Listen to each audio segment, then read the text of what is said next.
Hello and a very warm welcome to Public Forum. I'm Amandra Bhatt. The first part of the budget session is now over. Lok Sabha was adjourned on March 20th and will reconvene on April 20th after a month-long recess.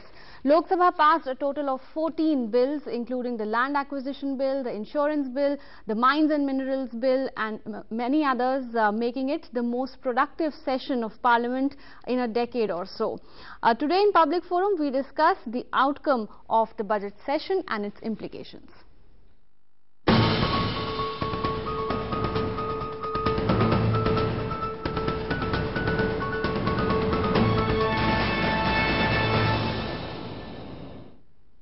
And to discuss the outcome of the budget session, we are joined in our studios by four distinguished guests. Please welcome Mr. Sushil Pandit. He's a political analyst and a columnist. Welcome to Public Forum, Mr. Pandit. Sitting next to him is Dr. A.S.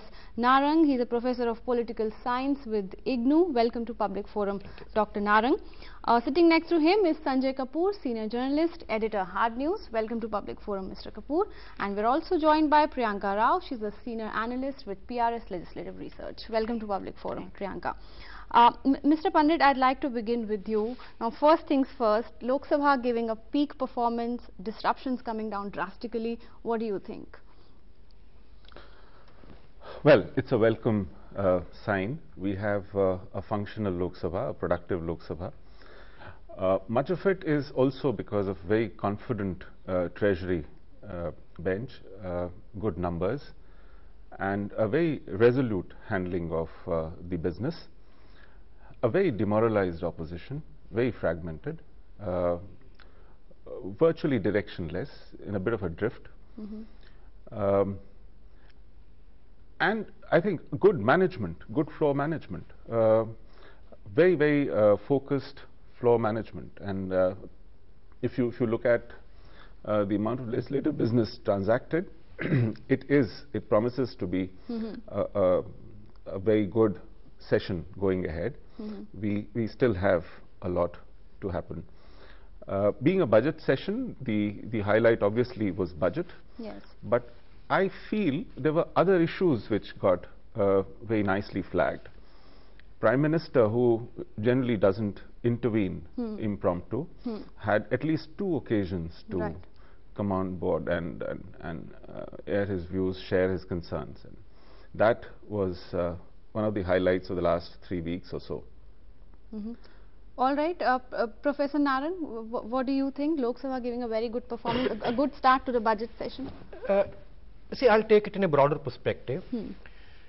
Because Priya can tell it better. During last 20 years or so, in fact last 25 years, there has been a consistent decline as far as the functioning of Parliament is concerned, both in terms of its processes as well as in terms of its quality. There has been both missing. You have been missing good debates, articulated debates, and also you have been wasting time. And this Priya's institution has come out that if I'm correct, in 2010 winter session, hardly 6% of the time was used by the Lok Sabha. Right. Of the total time which they could have used, it was only 6%. So in contrast to that, this time it is 126%. That means they worked extra hours. So therefore, in terms of what you can say, the working, so there's a consistent improvement. This is one aspect. Second is that now I'll give credit to both the ruling party as well as the opposition, in spite of the fact whether, as he said, fragmented, demoralized, etc., etc. I think all people now, all political parties have understood that ultimately Parliament is a forum for discussion, forum for what you call, say, presentation of grievances of the people in a fruitful manner, in a significant manner. In spite of the fact that this Parliament also, the opposition members went up to the well, they tried disturbed and all that, but that was calculated, limited, not simply just hayway. So therefore I think it's a good sign that political parties are understanding that what for ultimately Parliament is. It's not simply, some people are making wrong notions that because in Rajya Sabha the government was in minority, therefore opposition was making noises. No, that is wrong perception. In fact, we have seen earlier times, both in Lok Sabha and Rajya Sabha, those who are not in majority, they were making more noises. So therefore, Lok Sabha was a better forum for them to make noise. No, but this didn't happen. Okay. So therefore, because in Rajya Sabha the existing members are there, so they have some understanding. But nevertheless, now both in Lok Sabha and Rajya Sabha, the membership is party membership. So therefore, they know what to do, where to do. So this is one very positive sign. Second, most of the bills have been passed after some discussion. There has been a tradition, again Priya can corroborate it very well, that a lot of bills being passed without any discussion. In fact, even this session, some of the bills have not passed through that, what you can say, a serious type of debate which could have been there, because again there were some disturbances, and somehow the government was in a hurry to bring so many things, so many bills, and particularly because they had brought out these ordinances, and these had to be replaced. So therefore, they were in a little hurry. But nevertheless, the government and opposition was a little serious that bills should be passed after some discussion. Now again, for instance, then the only negative point was the committees, select committees to which these bills go. They were not allowed to take that much time as committees should have been given. Okay. Because in these present days, the legislation has become a very complex phenomenon. It's not simply some law which is being passed. It is a complex laws, and also very serious laws. Stakeholders are many. So the committees are there for that. So that there is a proper scrutiny of the bills. Not a party-wise scrutiny. It is an overall scrutiny in which stakeholders, whosoever wants. So that time was little less for the committees. This should have been little more, and that needs to be considered. So these are very important aspects. Okay. And third most important thing again is that for many years now, the question hour has been neglected in the parliament. Question hour has not been taking place. Somehow the 0 hour starts before the question hour itself, and the question hour gets neglected.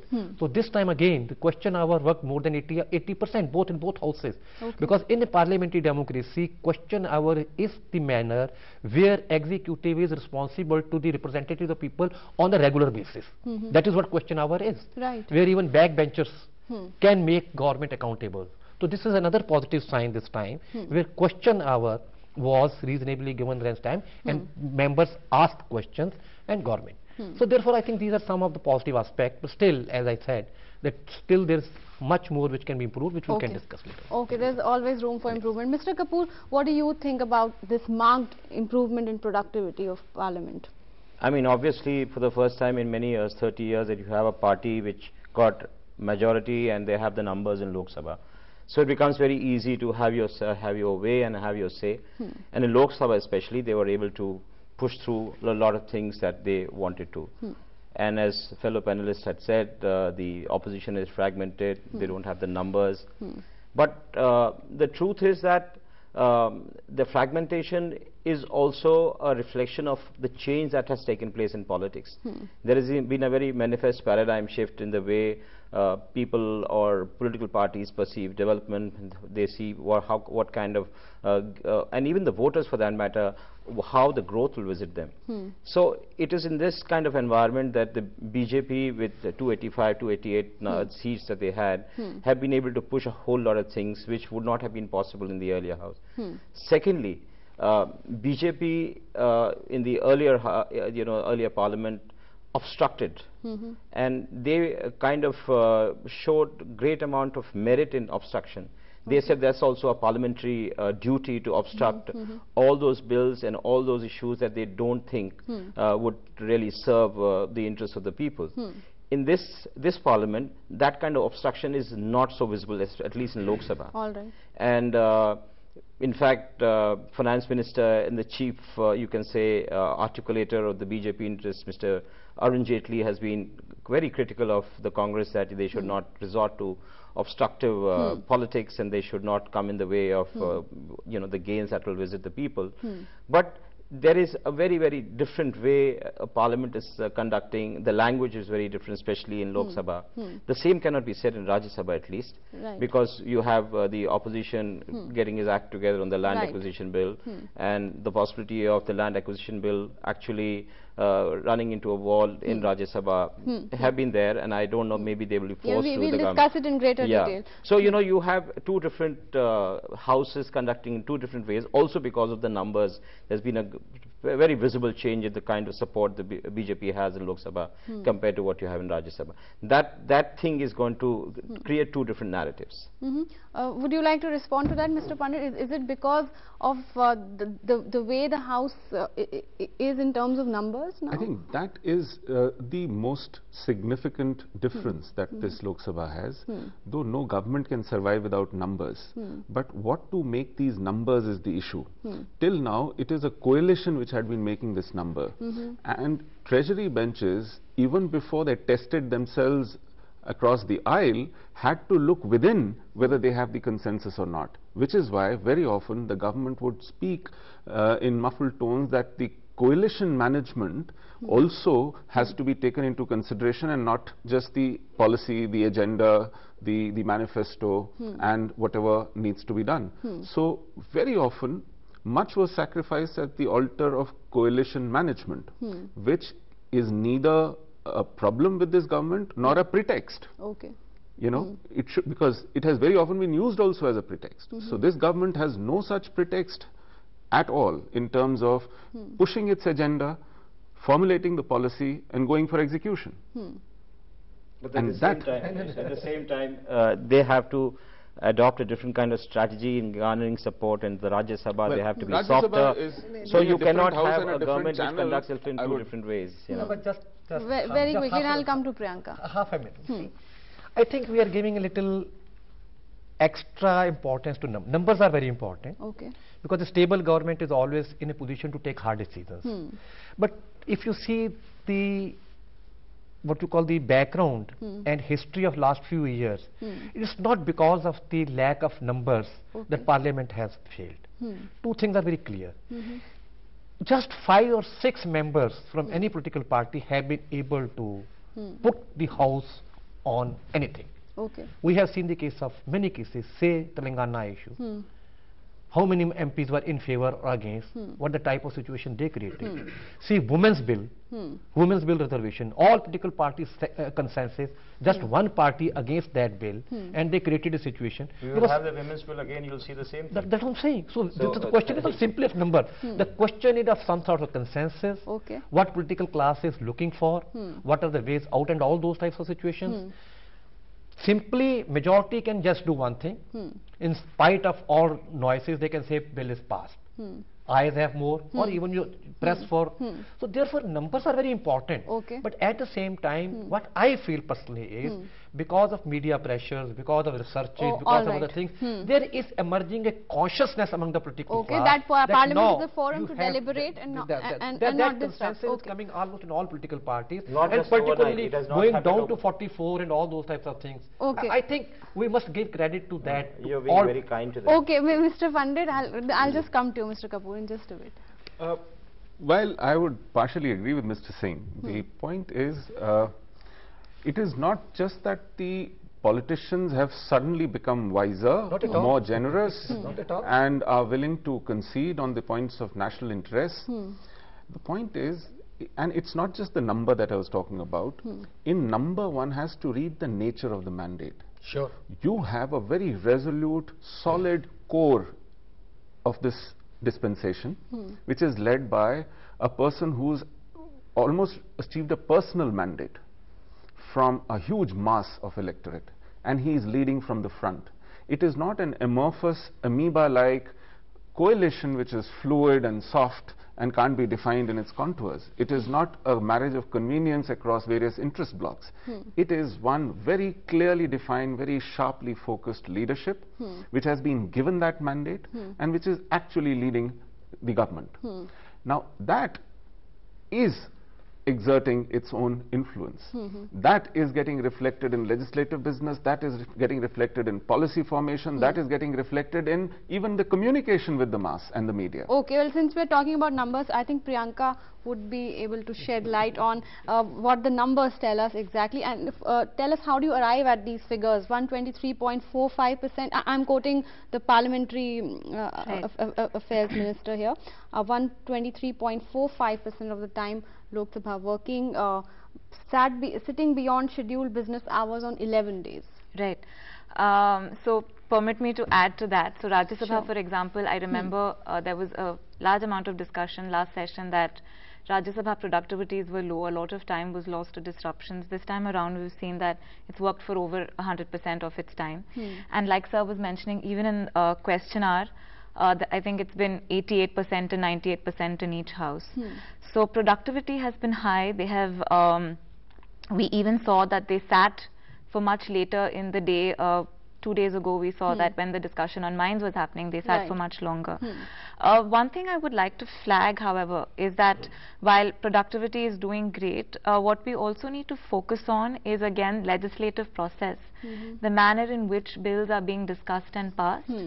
And coming back to the issue of, like sir was mentioning as well, I'd like to make a point that 6 bills were introduced, considered and passed in the same session. 5 of them were ordinances, the other was the AP reorganization. So this leads for a renewed discussion on the fact that is there enough time for bills to being deliberated on the floor of the House? Is there enough time that for bills to being referred to standing committees? While it is good to have an ambitious legislative agenda, it's also important to ensure that the checks and balances that parliamentary processes have, we follow that. Another thing, for example, is pre-legislative consultation process. If we remember, in January of 2014, there was a policy committee of secretaries that come up with a pre-legislative consultation policy that before any bill is introduced in Parliament, a draft bill will be made available.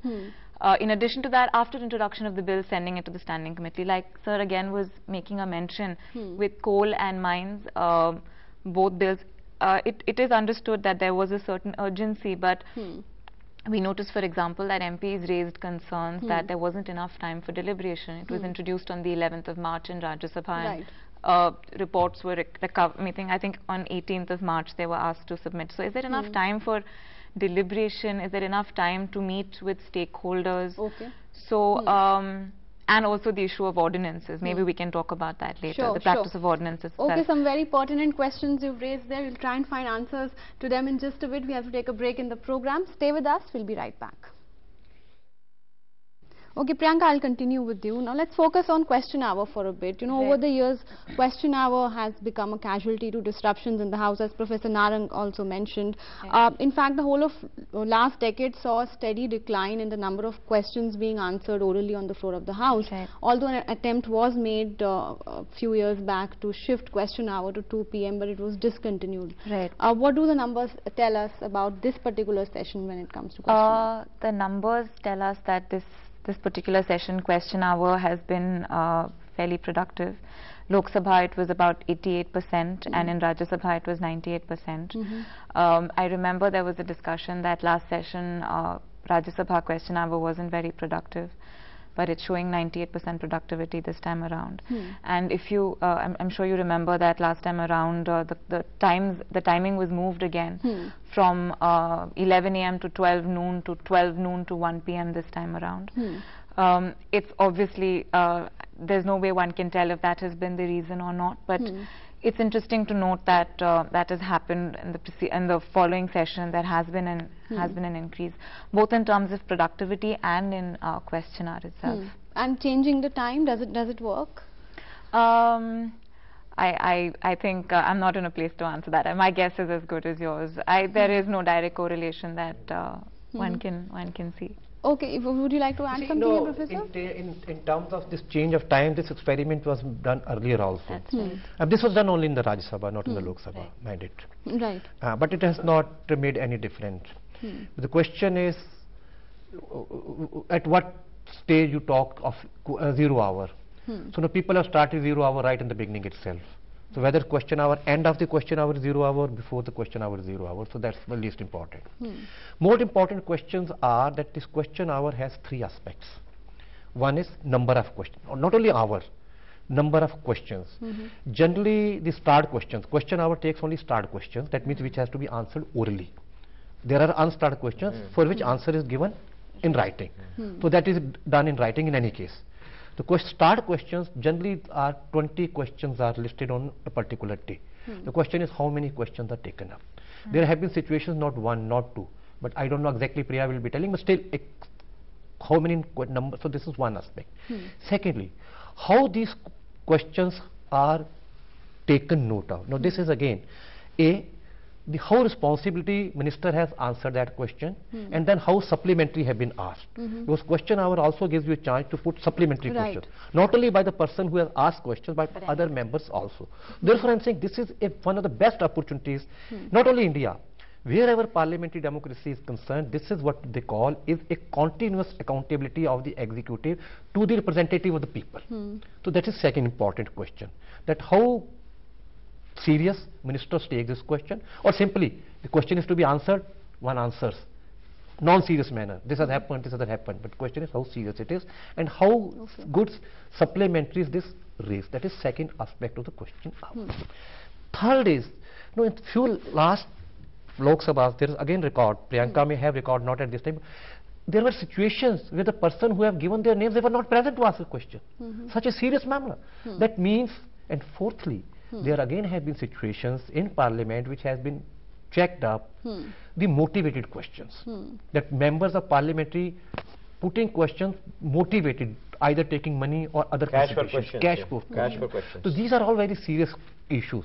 Question hour, as again I said, is one of the most important. But there are various ways through which executive is accountable to the parliament, Lok Sabha particularly, maybe not in that Rajya Sabha, but particularly because Lok Sabha is theoretically and practically is to hold control over the executive.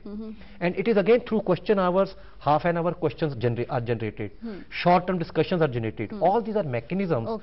You see, ultimately, when we say democracy, gone are the days when we say government of the people for the, no. Now the government is by primarily accountable to the representative of the people, and these representatives are also accountable to their constituencies on the regular basis. So the question hours, half-hour discussions, short-term discussions are the ways in which representatives of the people are making executive accountable on daily basis, at least during the session, not after session. And so therefore it is very important. In this particular session we had a productive question hour, 88% of the questions and also a number of questions answered. And some members taking them seriously. Yes, you wanted to come in here, Mr. Pandit? Yes, I think there's this aspect of legislative business, but I somehow feel Parliament and its proceedings, legislative business is a bit of a surrogate for politicking. Most of the time parliamentarians spend on their politics, on the issues that capture attention and further their agenda in terms of cornering the government or cornering the opposition. And if a piece of legislation helps them do that, then that gets highlighted and that hogs all the time. If a piece of legislation is routine administrative business, it comes and goes and people don't even realize that it has happened. Which is where she said that whole hog by dozens or half a dozen bills get introduced and within days get passed. But I want to just intervene. And it is here that in the last 2 or 3 weeks you saw some sparks flying in Parliament, which is where one felt that it really livened up the proceedings. And my barometer of parliamentary proceedings or interactions gaining traction and interest of the nation per se, of viewers, is when this channel gets hooked in live by host of other news channels in order to tell people as to what is happening there. And when are those things, when do these channels hook up live Lok Sabha TV in order, even in their prime time sometimes, is when politics is getting played at its prime. For example, when Kashmir was being discussed, on 1st of March, which was a Sunday, the government got sworn in. On 2nd of March, on Monday, Prime Minister had to intervene impromptu in order to clarify an issue that the new freshly sworn in Chief Minister had raised in his press conference after the ceremony. Again, when a terrorist was released, an unscheduled intervention by the Prime Minister happened. It is about these issues that keep cropping up or which are endemic and keep getting highlighted by the parliamentarians, which in fact spike the interest in Parliament outside and also the interest for those who are watching their representatives interact. That kind of interest was even visible when you had the discussion on Lokpal last year, in the last session. There was so much of attention, if you remember. Yes. But I wanted to actually come in when Sanjay was talking about the bills getting passed, or what Priyanka had said about.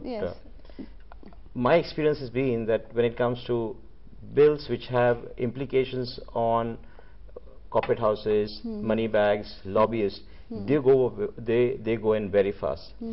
I mean, they will come up in the House, and by the time, and there will be very little discussion, and they just get passed by, and there is a general consensus of all the political parties, or if there is one political party which is not willing, maybe the CPM okay, or Mr. something. Kapoor, you have to hold your thoughts right there. We don't have representatives of political parties to defend themselves. So No, I'm not. I'm talking about all the parties. I'm not just saying. We were discussing question hour.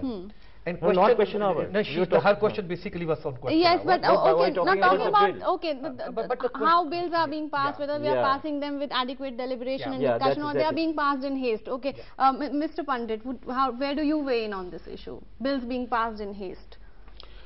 No, that's happened all the time, and it will continue to happen. Nobody can say that it will not happen. It is also no matter how important the bills are, it is also important as to how parliamentarians take interest in it.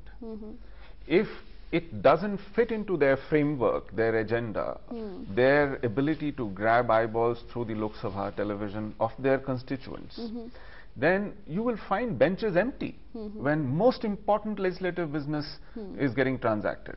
But at the same time, when there are issues which have traction, issues that have a lot of potential to become headlines next day, you can see the attendance yourself.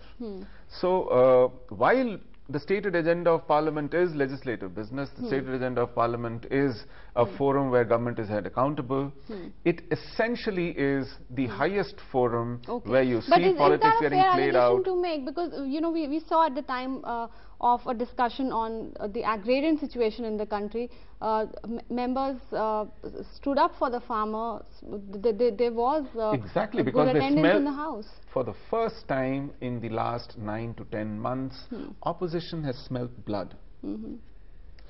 Agriculture, land acquisition is surrogate for politics. For the first time, a completely disarrayed opposition has found a glue. And hence, you will find very spirited discussions. You will find huge participation. You will find huge mobilization. It didn't happen on insurance. That's what I wanted to tell you. Insurance is the most contentious issue. So I want to tell you, insurance, mining, minerals would not have the kind of discussion. And also there is an, there's a context to the land acquisition bill. In the last Parliament, all the parties agreed to that land acquisition bill in a certain way, and after that there's been a change. So there was definitely sparks are bound to fly, because people thought that when everybody got together and passed a land acquisition bill, what was the need for changing it to bring down the level of consent to the farmers for X kind of land and Y kind of land and all that. So there was a certain kind of disagreement. But having said that, Parliament, as Sanjay has said, is a forum for politics, and there are a whole lot of things that actually reflect what's happening on the ground. This time around, when they converged, this was after the Delhi election, when people sensed, smelled blood, they thought that this is the time they could actually put the Prime Minister on the defensive, who was looking very powerful, very invincible, and there was a possibility of testing whether you could get the entire so-called opposition together and make any kind of headway.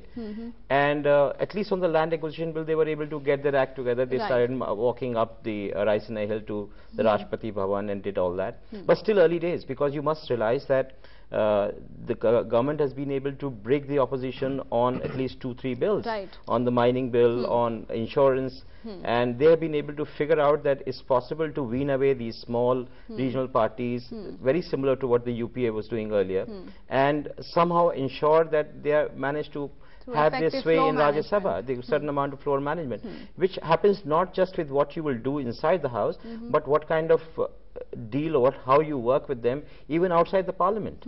So working with Mamata Banerjee and all that. Okay, Professor Narang, very quickly, then we see there are two different sides of the issue.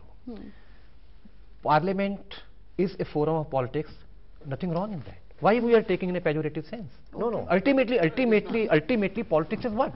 Politics is not simply power. There are various aspects of politics, and you see, Parliament has three important roles. A, it is a legislative body, so it has to pass legislation. Lok Sabha particularly, its constitutional duty is to exercise control over the executive. It's constitutional duty of the Parliament. Nothing doing outside that. Third is Parliament is also a forum for expression of people's grievances. Right. So all these three things have to take place.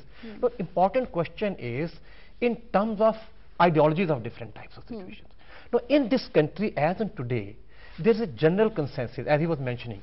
It may be through lobbies, it may be through pressure growth, whatever it is. Okay. But there is a general consensus as far as economic agenda is concerned. Almost all political parties agree that the so-called economic reforms, which were started in 1989 or 9, they are going to take process. At one time, leftist parties were against them. Right. Now, in Parliament, they may be opposing it, but as far as their parties are concerned, see it in West Bengal, see in Kerala, they have agreed to that. That is the agenda for the country. So therefore, whether I like it or you don't like it, this is the national consensus. We may say it is pro-capitalist, we may say it is like that, but there is general consensus that we are part of what we call liberalization, privatization and globalization. So for those types of bills, after creation of what you call noise, after criticisms and all those types of situations, they will be carried. I can give you concrete examples. Nuclear deal. When it came up, BJP opposed to thin nail, purely on political reasons. Now the way BJP is for that deal, because the deal is acceptable to almost all political parties. The question is nitty-gritties. The question is nuts and bolts, but as far as basic ideology is concerned, there is concern. Similarly, as these are bills. Now again, there are specific interests. Now, for instance, mines, coal, state governments have specific interest in these types of things. They get royalty out of that. So when you are going to privatize that and something else, something is going into their kitty. So they are going to accept that. So you're saying opposition is opposing for the sake is of not, opposing? that is, opposition will oppose up to some extent to gain. See, no political party, any political party can win elections on the basis of a narrow social base. One can say leftists have a social base among the traders. One can say BJP is social base is traders. Professor Narang, I have to interrupt you. We have to take a break in Please. the program. I'll just come to you, Mr. Pandit, in just a bit. We have to take a break here. Stay with us. We'll be right back. Mr. Pandit, you wanted to come in on the on the nuclear deal. I'm sorry. Yeah, I think nuclear deal again was one of the finest examples of how politics played out. But this wasn't pure politics. You saw for the first time a very serious debate taking place in the Parliament.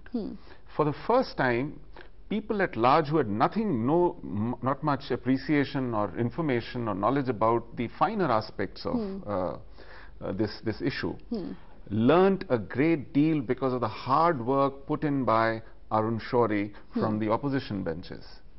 And his proposition was very, very persuasive even for the Treasury benches. But that again comes back to the issue that something that helps you push your political envelope, even if it is a piece of legislation, will be grabbed by both the hands by Parliament. But something which doesn't fit into your political framework of the day, then no matter how important or critical that bill is, for example, politicians fought like cats and dogs on insurance over the years, but the way it passed in this session, nobody knew when it came and went. Right. You know, because it had perhaps outlived its utility. It had perhaps dried up all the juice that it had for people concerned. Hence, we mustn't, yes, I agree with Professor Narang that there are three very clearly demarcated roles that the Parliament plays. But one overarching layer that defines as to what transpires in Parliament and what gets people interested in Parliament is the politics of the day. Right. And that is what determines as to where Parliament, Prime Ministers would intervene, where walkouts will take place, where people will get into the well, and where adjournments become order of the day. Very true. Okay, Priyanka, coming to you now. Speaking on the land acquisition bill, Right. what happens next now? Because the government, we understand, could not bring the land bill in Rajya Sabha. It will now be taken up in the next leg of the budget session. Right. So land acquisition was passed introduced in Lok Sabha. As you probably know, there was an ordinance that was passed at the very last days of last year, which required. So one of the requirements was that the Land Acquisition Act of 2013 required 15 other laws to be brought in consonance with the 2013 Act by Jan 2015. In addition to that, certain other amendments have been introduced, and there's been a huge amount of debate and discussion in terms of what the implications of. And we witnessed uproarious scenes in Lok Sabha. That's right. So. Well, it remains to be seen if in the next month if the bill is introduced in Rajya Sabha, and if the government can actually manage to take everyone along. I mean, the idea of Rajya Sabha and the idea of ensuring that the bill is passed in both houses is that there is consensus on each one of the provisions. And we have seen that the last 3 bills that were passed in Lok Sabha and then brought to Rajya Sabha, insurance bill, for example, or coals and mines, the Rajya Sabha has sent it to the select committee for their recommendations. So it remains to be seen if there is enough consensus for the law to be passed, or if it will be referred to a committee. Mr. Kapoor, we saw that the issue of land, it brought together a very fragmented opposition, as Mr. Pandit puts it. Clearly, a rare feat. We saw the TMC and even the left coming together to oppose this. What does it tell us about the things to come? I mean, land has always been a very emotive issue, and because it concerns livelihood, it concerns many issues, especially, and India is a country where agriculture is still very dominant, despite the fact that things have changed. So surely there has been great amount of resentment over how land is being acquired. So the last government, with the help of all other parties, I mean the BJP as an opposition party also supported that the consent of the people has to be taken when you're trying to acquire land for different purposes. This time around, an impression began to gain ground that you cannot have industrial development, you cannot have growth, you cannot have any activity if the land acquisition process is going to run into a problem. So there is merit in this argument. I'm not saying there is no merit, because at some stage there has to be a trade-off between how you achieve certain rate of growth, and that cannot happen till the time you have manufacturing of a decent kind, because that only provides enduring employment. But at the same time, you need to check out whether the people whose land you will acquire, they're willing to give their land willingly, or do they have what is it called, an alternative means of livelihood which is going to be brought in, whether the state is providing any kind of comfort or not. That is where the entire tension has been building up. A 2013 bill, despite its manifest infirmities, was something which was supposed to provide some safety net, some protection to this lot of people who felt very, very threatened by whatever was happening all these years. Because you had the concept of the eminent domain, where the state could acquire land for whatever purpose they wanted to. But now with the new law, I think there is also a sense that the political parties have begun to get, that now the BJP could be put on the defensive, as he was saying and you were saying, that politics at some stage starts sneaking in, and that has to take place, because Parliament is actually where everything really coalesces and converges, and these things begin to happen. And post Delhi election, that feeling of yes, we can knock them down has begun to gain some kind of hold on the political parties. That is why the Congress came in. You had the Anna Hazare also coming in. Then Ekta Parishad started doing their Padyatra from all around.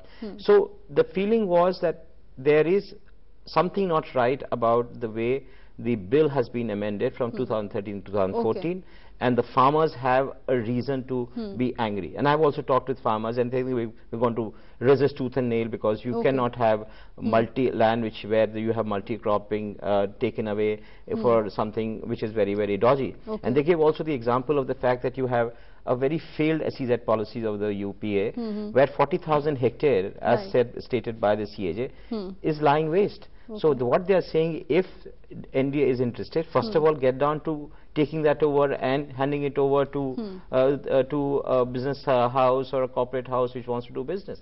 So that is how politics stands today, and I think all the political parties have sensed that they can get together. Okay, since we're talking politics, I'll just come to you, sir. Mr. Pandit, how important are these three reform bills of the government? You know, the insurance, mining, and coal blocks bill.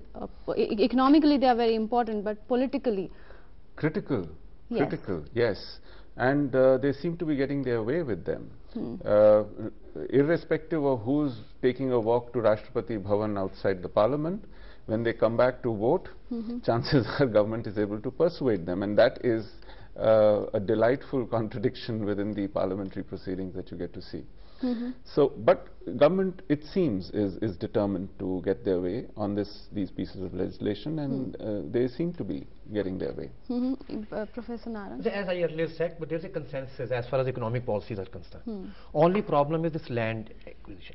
Land acquisition has typical types of nuances behind it. It's not just simply one question. For instance, there's a perception which is right or wrong, that as if BJP is anti-farmer. This perception may be right or wrong, this is a different thing.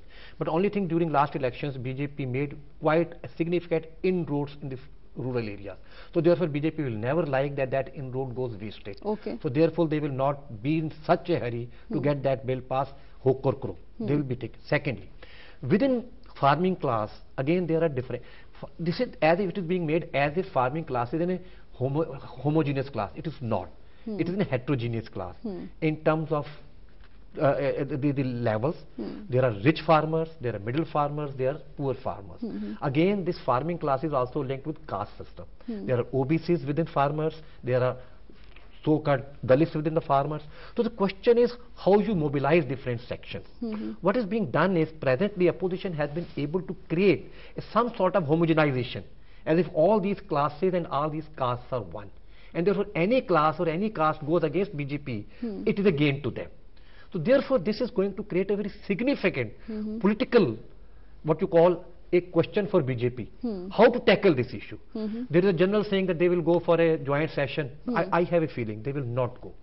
As he was saying, they will try to create a consensus. For instance, they can agree to what we call this social class, their social assessment class, which they may go, because there are certain things, social impact class, because there are ways which can be in the bills, but later on while implementing, this can be taken care of.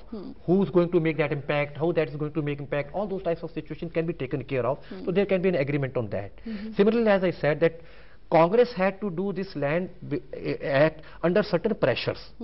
Otherwise, Congress was never against land acquisitions. But they had to do it again because of different pressures, because as he was saying, more than 60% of India's population still is rural based. So no one can feel that if rural base is not with us, where do we go? So it is going to be a very complex issue for BJP in that term. All right, you wanted to say very quickly, we have reached the end of the program. Sure, I'll come to you, of course. You see, there is a certain pressure on time. In democracy, one can keep debating till the cows come home. But the way economy was floundering, the way investment cycle had got broken, this government is in a very legitimate hurry to set things in order. Otherwise, we could have had months of debate on specific clauses that need to be amended or changed, and summoned all kinds of opinions and counter opinions and arrived at a consensus. That is what seems to be missing, where the ordinance was rushed and it needs to be replaced with a bill. There is no broad-based consensus building or debating on this, which is where most of the misgivings are.